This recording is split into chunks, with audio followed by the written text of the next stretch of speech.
So you've seen my video on how to install a CPU, but what about thermal paste? How do you install that? Before we start, what is thermal paste and why is it important? To the human eye, the CPU's IHS or integrated heat spreader looks flat, but there are microscopic imperfections that will hinder thermal conductivity when you just slap on a heatsink like this. So you can see this looks kind of polished, but if you look under a microscope, there are tons of peaks and valleys that are not very good for thermal conductivity. So to fill in these voids, you put thermal paste. I recommend Thermal Grizzly Cryonauts for overclockers or Arctic MX4 for beginners. So the best method that I would recommend is just to apply a pea-sized amount in the middle of the CPU's IHS, just so the CPU heatsink or the cold plate is just going to spread it out by itself.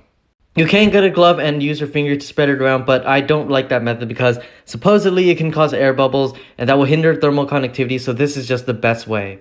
If you see, this P is kind of big, but for Ryzen CPUs, the IHS is kind of big.